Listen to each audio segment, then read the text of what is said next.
उड़ीसा के नीचे सोने का भंडार था और भारत को पता ही नहीं था।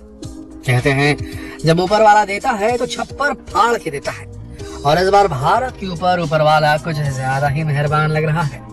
पहले जम्मू कश्मीर में लिथियम के विशाल भंडार की खोज, और अब उड़ीसा के 3 जिलों में सोने के छिपे हुए खजाने का पता चला है। सोन भंडार का पता चला है। इसे देखकर पूरी दुनिया हैरान है, क्योंकि कभी किसी ने नहीं सोचा था कि उड़ीसा की जमीन के नीचे इतना बड़ा खजाना दबा हो सकता है।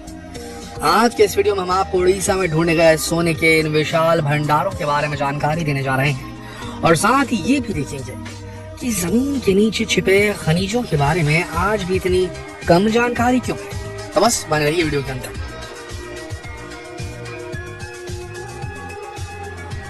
दोस्तों, अभी कुछ दिन पहले ही जम्मू कश्मीर की जमीन के नीचे बड़ी मात्रा में व्हाइट गोल्ड यानी कि लिथियम भंडार का पता चला था, जिसकी कीमत अरबों डॉलर है। और अब भारत के हाथ एक और खजाना आ गया है। यह खजाना उड़ीसा की जमीन के नीचे पहुंचा है।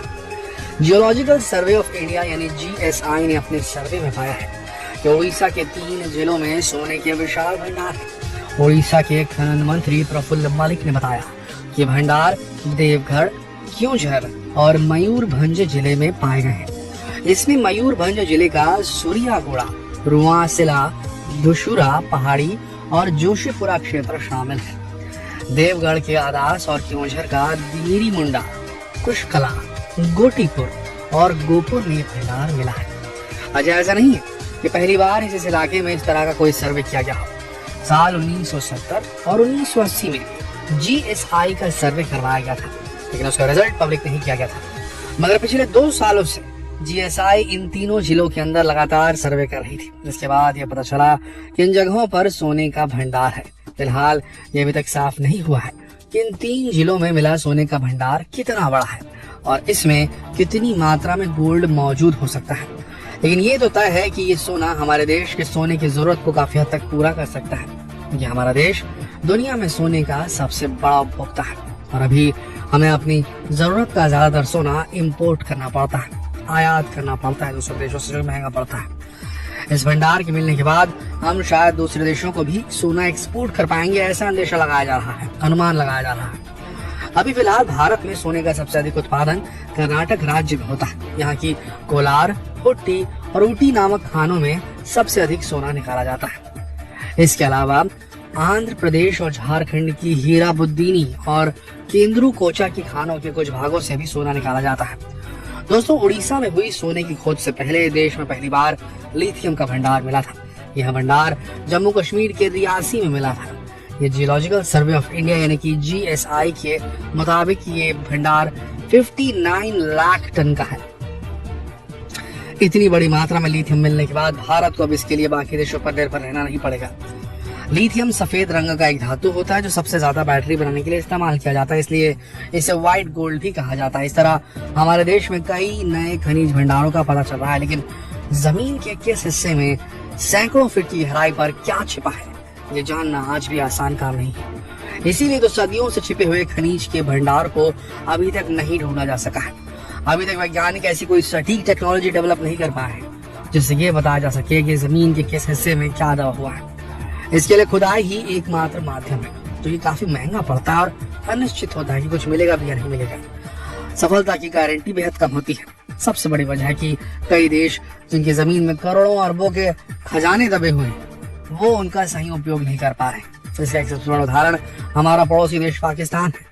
पाकिस्तान के बलूचिस्तान में वो जगह है जहाँ खनिज और बहुत ही कीमती धातुएं मौजूद है।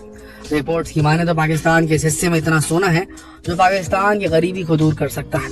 आप ये सुनकर चौंक जाएंगे, लेकिन सच है। दुनिया में बलूचिस्तान वो जगह जहाँ पर सोने और तांबे का सबसे ज्यादा भंडार मौजूद है। बलूचिस्तान की रेको दिक वो जगह है जहाँ पर आप जितना सोच नहीं सकते उतना सोना मौजूद है।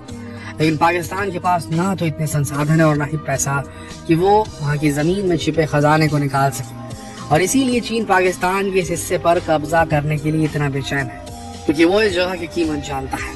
इसी तरह अफगानिस्तान में भी लोहे, तांबे, कोबाल्ट, सोने और लिथियम के बड़े बड़े भंडार मौजूद हैं।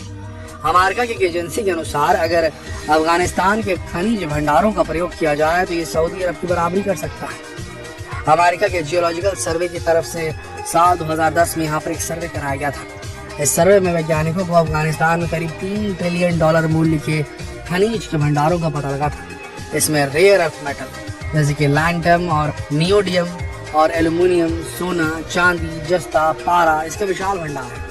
यही कारण है कि कभी रूस तो कभी अमेरिका अफगानिस्तान के ऊपर अधिकार करने की कोशिश में लगे रहते हैं। लेकिन अफगानिस्तान की जमीन के नीचे इतने खजाने छुपे होने के बावजूद भी अफगानिस्तान एक पिछड़ा हुआ देश है, क्योंकि उसके पास टेक्नोलॉजी और संसाधनों की कमी है।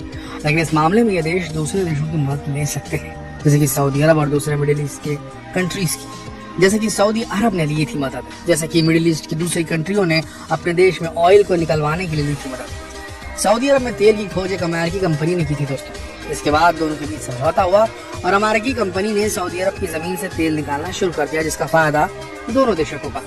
और आज सऊदी अरब दूसरे मिडिल ईस्ट के देश किस ऊंचाई पर है ये हम सब देख ही रहे हैं। इसी तरह कई दूसरे देशों की जमीन में भी कई तरह के खनिज छिपे हुए हैं, लेकिन जानकारी के अभाव में आज भी उनका सही दोहन नहीं हो पा रहा, उपयोग नहीं हो पा रहा। सबसे बड़ी समस्या तो वही है कि आज भी ना तो कोई ऐसी मशीन बन पाई है जो कि जमीन के अंदर छिपे खजाने के बारे में सही जानकारी दे पाए, और ना ही कोई टेक्नोलॉजी इस काम को आसान कर पाई है। आज भी जमीन के अंदर पेट्रोल, डीजल से लेकर कोयले और हीरे की मौजूदगी का पता लगाने के लिए ड्रिलिंग का सहारा लिया जाता है। इसके लिए बहुत बड़ी बड़ी और महंगी ड्रिलिंग मशीन की मदद ली जाती है, और ये भी पता लगाना मुश्किल है कि कितनी गहराई तक खुदाई करके खनिज का पता लग पाएगा।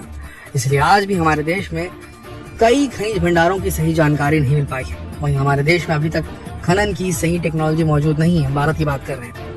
अब भले ही देश में लिथियम का भंडार मिल गया हो, लेकिन भारत को लिथियम निकालने और इसे शुद्ध करने का कोई अधिक अनुभव नहीं, एक्सपीरियंस नहीं है।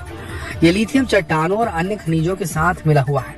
इसमें दूसरे केमिकल मिलाकर प्रोसेसिंग करके और मैग्नेट के साथ मैग्नेटिक इम्प्योरिटीज को हटाकर इस्तेमाल लायक बनाना होगा। भारत ने ऐसा कभी किया नहीं है, और ना ही उसके पास इसका कोई अनुभव है, और ना ही हमारे पास प्रोसेसिंग यूनिट है लिथियम की। ऐसे में हम अपने इन संसाधनों का कितना लाभ उठा पाते हैं, ये देखना दिलचस्प होगा। अब सरकार को या तो खुद ही इस तकनीक को डेवलप करना होगा या उसे दूसरे देशों की मदद लेनी होगी। सरकार इस बारे में क्या फैसला करती है, उसके ऊपर हमारे देश का फ्यूचर निर्भर करेगा। तो दोस्तों, आपको क्या लगता है कि क्या सरकार देश में मिल रहे इन संसाधनों का सही इस्तेमाल कर पाएगी? अगर हाँ, तो कमेंट करके जरूर लिखें, और वीडियो को जितना हो सके शेयर करें फेसबुक पर, व्हाट्सएप पर, यूट्यूब पर। कल से मिलते हैं एक और रोचक वीडियो के साथ। अब तक आप सबका इस वीडियो के अंदर बनने के लिए दिल से धन्यवाद।